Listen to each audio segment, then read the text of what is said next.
Welcome to ATR TV Telugu.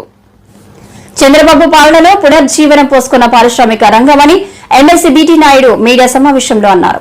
ఈ మేరకు ఆయన మీడియాతో మాట్లాడుతూ కూటమి ప్రభుత్వం ఏర్పడ్డాక పారిశ్రామిక రంగం పునర్జీవనం అందుకుంది అని అన్నారు. ఈ కంపెనీస్ జగన్ అంటే భయపడే పరిస్థితి, భయపడి పారిపోయినటువంటి పరిస్థితి. వాళ్లే కాదు, గత 5 సంవత్సరాలుగా పారిశ్రామిక రంగం మొత్తం కుదేలైపోయి ఉద్యోగాలు లేక యువత అంతా కూడా ఏ రకంగా ఇబ్బంది పడుతున్న విషయం మీ అందరికీ తెలుసు. దీనికి కారణం ఆనాటి ముఖ్యమంత్రి జగన్ రెడ్డి అనుసరించినటువంటి విధానం. ఈయన ఉత్తుత్తి అన్నీ మీట్లు పెట్టడం, విదేశాల నుంచి ప్రతినిధులు వచ్చినట్లను ఒక భ్రమ కలిగించడం,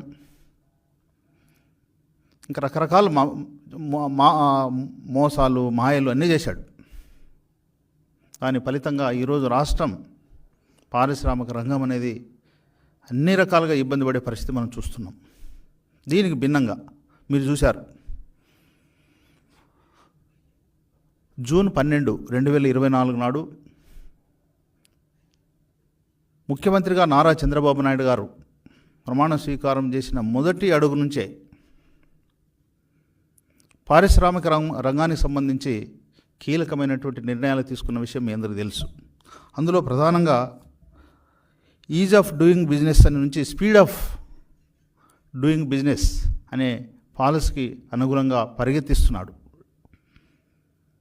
అనుభవం, ఈ రాక్షస పాలన నుంచి చూసినటువంటి ఇబ్బందులన్నీ కూడా గమనించి మొట్టమొదటిసారిగా కాన్సన్ట్రేషన్ చేసినటువంటి రంగం పారిశ్రామిక రంగం.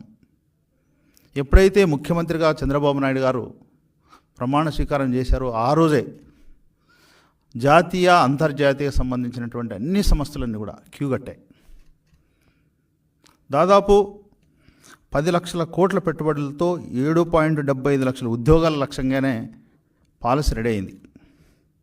అదేవిధంగా వచ్చే 5 ఏళ్ళలో 20 లక్షల ఉద్యోగాలు యువతకు కల్పించాలనే ఉద్దేశంతోనే ముఖ్యమంత్రిగా చంద్రబాబు నాయుడు గారు యువ నాయకుడైనటువంటి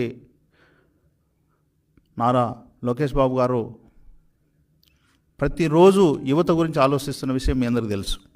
అందులో భాగంగా యువకుడైనటువంటి కర్నూలు జిల్లా వాసి అయినటువంటి టీజీ భరత్ గారికి ఎంతో అనుభవం ఉన్నటువంటి ఫ్యామిలీ అది. మినిస్టర్గా పరిశ్రమల శాఖ మంత్రిగా ఇచ్చి యువకుడిని కూడా ప్రోత్సహించారు. అంటే దాని సందేశం ఏంటంటే యువతను మేము ప్రోత్సహిస్తున్నాం, యువతకు సంబంధించినటువంటి ఉద్యోగాలు ఉపాధి రంగాలు కూడా కేటాయించబోతున్నాం అని చెప్పడానికి ఒక టీజీ భరత్ గారికి ఇచ్చి ఎంకరేజ్ చేసినటువంటి పరిస్థితి మనం చూస్తున్నాం. అట్లనే రాష్ట్రంలో 3 చోట్లు లూలు సంబంధించినటువంటి మీరందరూ చూశారు. రాష్ట్ర వ్యాప్తంగా ప్రజలందరూ కూడా మాల్స్ మొదలు పెట్టడానికి కూడా దాదాపు 172 కోట్లతో లూలు సంస్థ సిద్ధమైంది. అది కూడా వైజాగ్ యూనిట్ మాల్ కూడా నిర్మించబోతున్న విషయం మీ అందరికీ తీసుకొస్తున్నాను.